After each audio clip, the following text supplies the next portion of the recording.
right, so we're gonna get started. So if everybody could quiet down. I know it's tour guides. We know tour guides like to talk, but we're gonna be quiet for a few minutes here. So we are really, really honored tonight to have the new president and CEO of the Philadelphia Visitor Center Corporation, Kathryn Ott Lovell. She just got the position recently. Big warm welcome for Kathryn. And she's going to talk about the ways that the Visitor Center would like to collaborate with APT. So big welcome to Kathryn. Great. Okay, so there's a PowerPoint. Hopefully, am I clicking it? Okay, before I do the PowerPoint, can everyone hear me? I am so excited to be here this evening. And want to thank Marianne for her gracious invitation to invite me to come here, because I started at the Visitor Center about 6 months ago, so I still consider myself a newbie. But let me be clear that it was and has been. I'm a lifelong Philadelphian. I'm a fourth generation Philadelphian. It has been my lifelong dream to be a tour guide in this city. Literally, I tell my kids all the time, what are you going to do when you retire? And I said, when I retire, I'm going to open a candle shop on Market Street, and I'm going to give tours and sell candles. That was my dream. And so when this job came open to run the Philadelphia Visitor Center, it was like, a dream come true for me. And I jumped at it. I spent, prior to this job, I spent 8 years in the Kenny administration as the Parks and Recreation Commissioner for the city. So I ran Parks and Rec. I was the Leslie Knope for Philadelphia, if anyone knows the reference. And then before that, I ran a nonprofit called the Fairmount Park Conservancy. And we were a nonprofit that championed the park system. So it was a jump from the nonprofit side to the city side. But before that, I worked at an organization called the Mural Arts Program, where I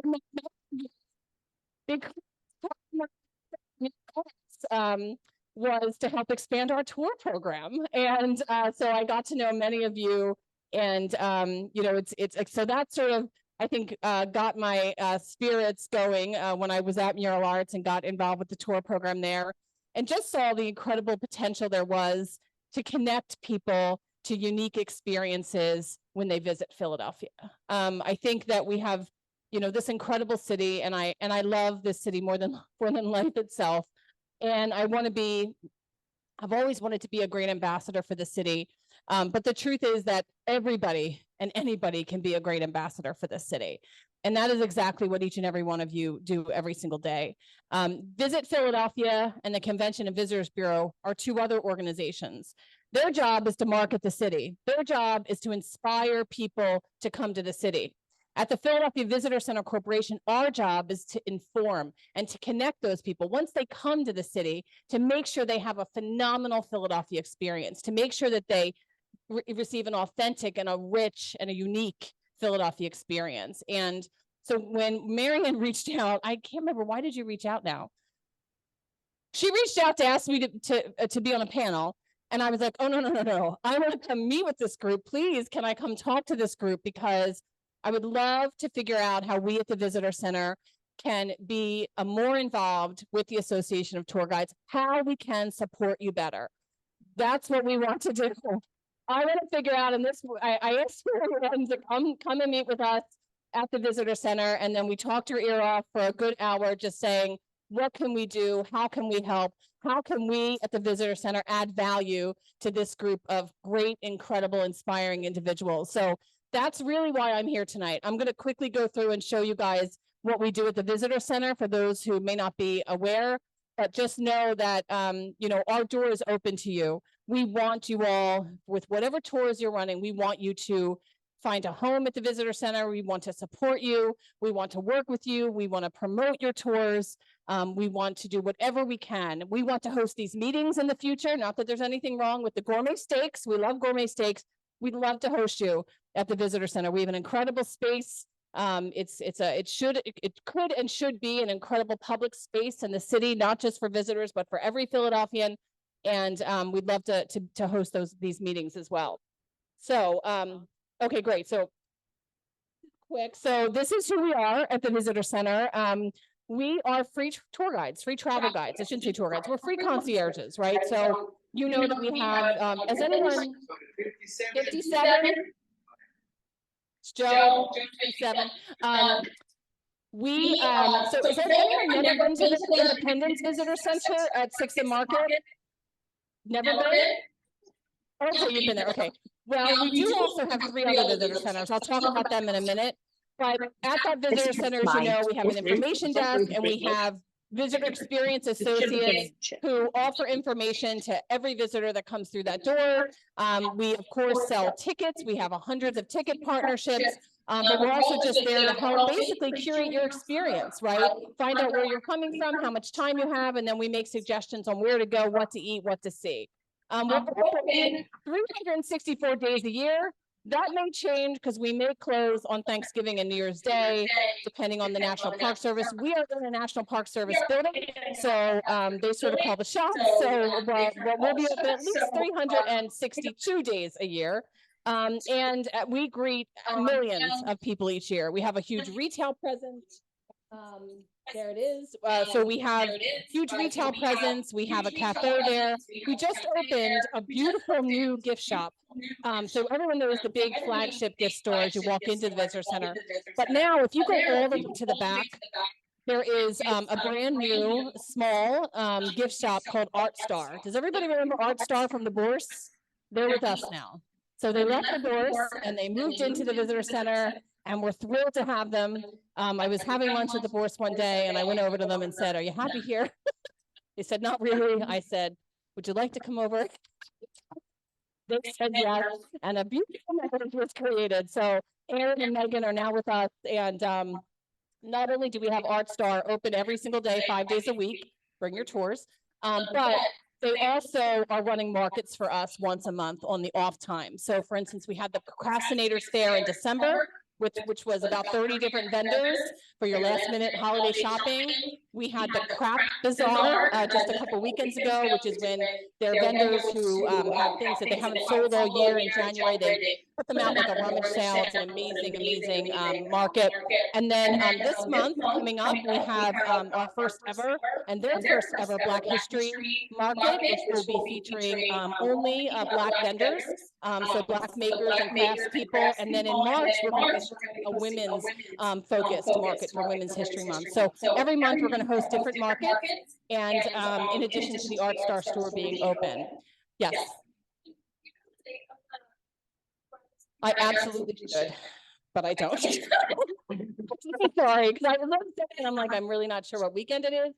It's this weekend is President's Weekend, so I want to say it's the weekend after that. But if you follow me on Instagram, which I hope you will, at PHL Visitor Center, or on Facebook or on Twitter, but it's absolutely going to be posted on Instagram. So please check us out there.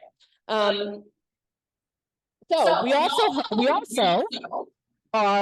also run the City Hall Visitor Center. Where's the City Hall tour guides? Raise your hands. God bless you all.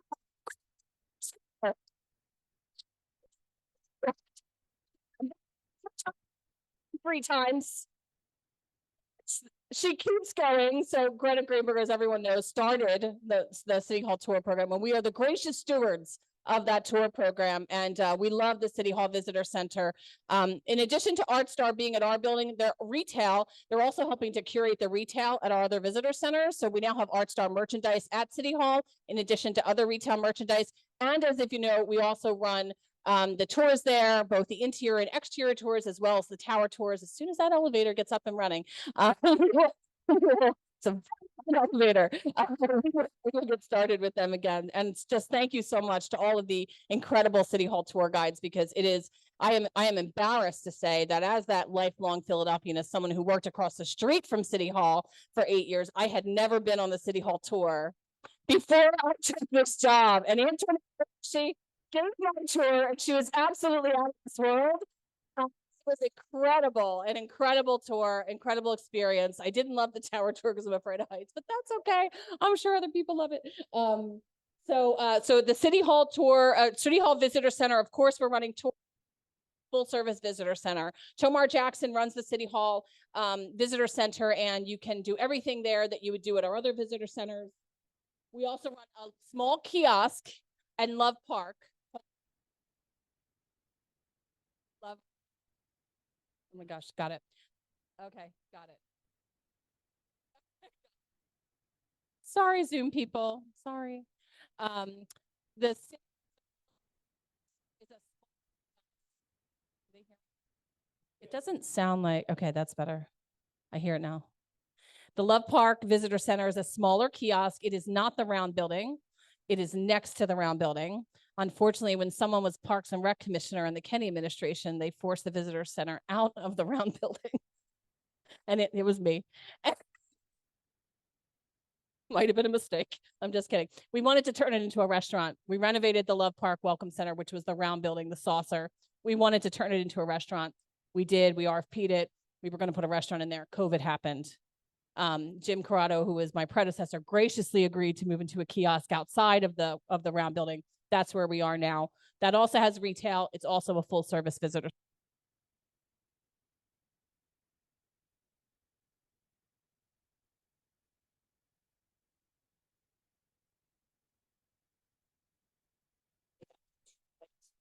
Okay, got it. Let's do it. Okay, now she can't touch the button. Has anyone visited the Parkway Outpost Visitor Center and Rocky Shop? Raise your hand.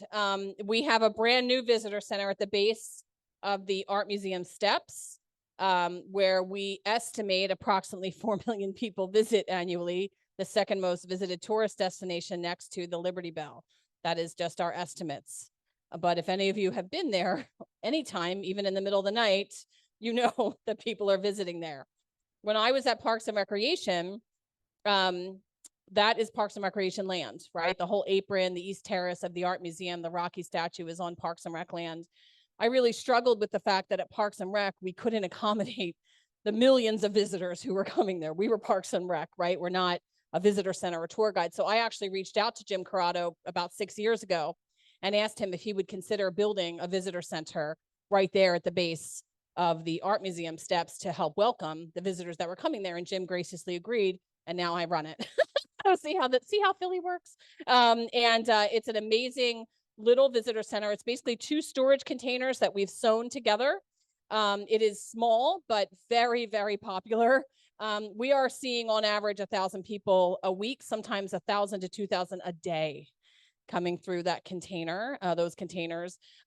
We have the only partnership in the world, I guess, with Sylvester Stallone to sell his merchandise. It is called the Sly Shop.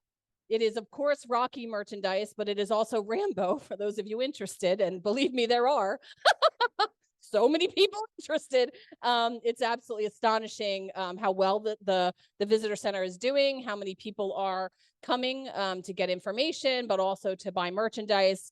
Eventually I'd love to think about having a much larger presence there, one with restrooms, because it's tough, right? It's a really tough, it's tough for our employees and really tough for folks, who we believe that, and we have this from some AI data where we track cell phones, that people are now coming to Philadelphia because of the Rocky Steps. In other words, they're coming. They might have a layover. We have data that shows us that people come right from the airport and go right to the airport from the Rocky Steps. So we think some people are choosing to go to one place on like a 8-hour layover and are coming to run the steps. So really important to give them a full experience, but also to make sure they understand what else there is to do in Philadelphia. So we are in great conversations with the Art Museum. We do sell Art Museum tickets there. We are hoping to sell some Art Museum merchandise from their store there. We've had great conversations with all of the other partners on the Parkway. I'm on the Parkway Council. So we're really doing our best to make sure that we lift up all of the different cultural assets on our museum mile there on the Parkway, while also celebrating all things Rocky, because we may eschew all things Rocky here in Philadelphia as Philadelphians, right? We sometimes do that, or maybe, thank you, I don't, but yes, some people do, right? But the truth is that the global profile that Rocky has and that Sylvester Stallone has is second to nothing else in the city of Philadelphia. And so it's really something that we in the tourism community have learned, that we don't just need to celebrate, but we need to promote as a real tourism driver. So we did a Rocky Day this past year. Hopefully you all heard about it.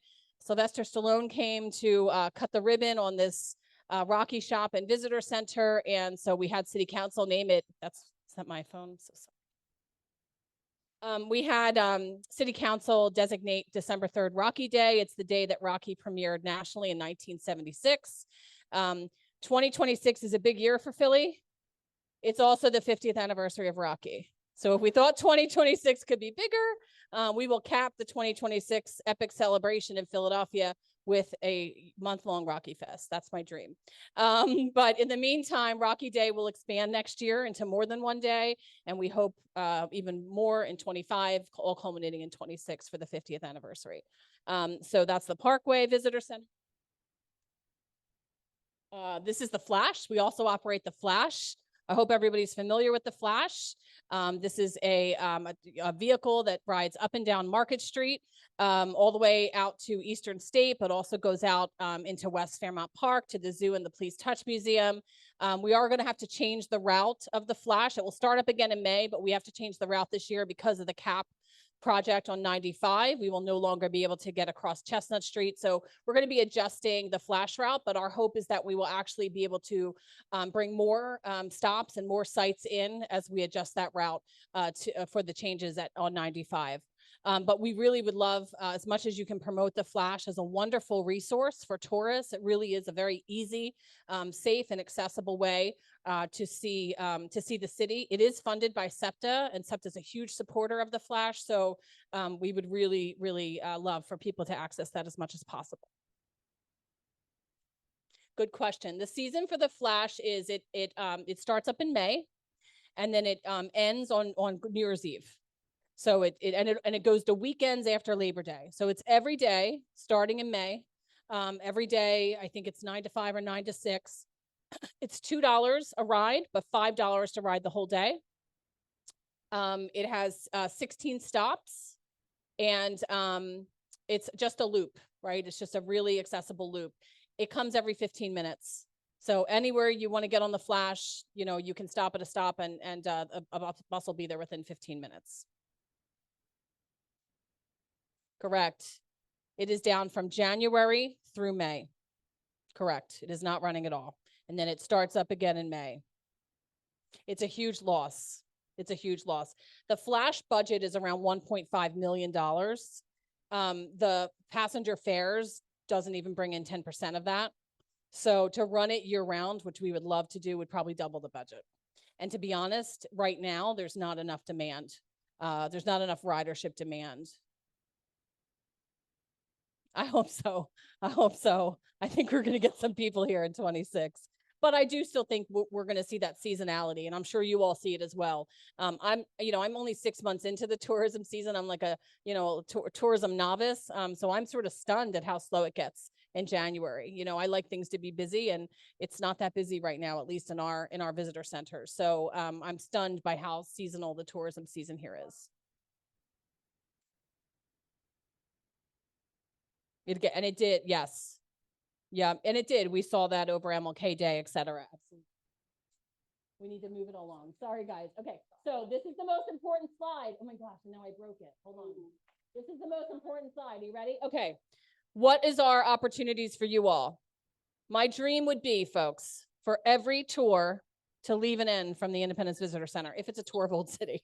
If it's a tour get arrested in and around the Old City area, we would love for it to leave an end at the Visitor Center.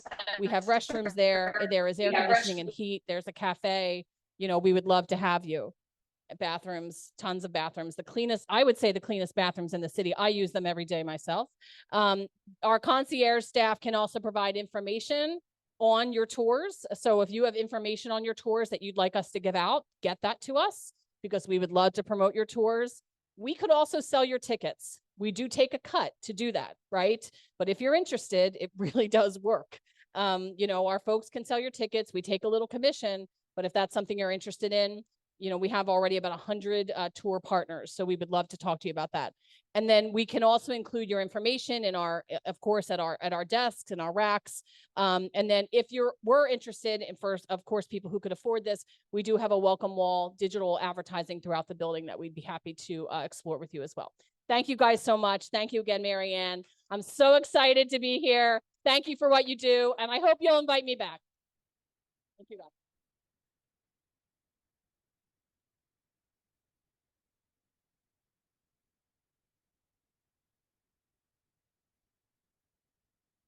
What's that? I'm sorry, I missed that.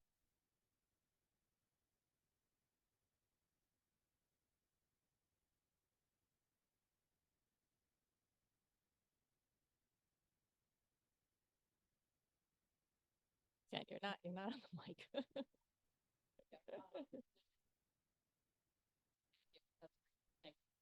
So Jen was just saying there's lots of excitement about the new initiatives from the visitor center. For those of you on Zoom who can't hear. So again, nice warm round of applause, thanking Kathryn. We're super excited.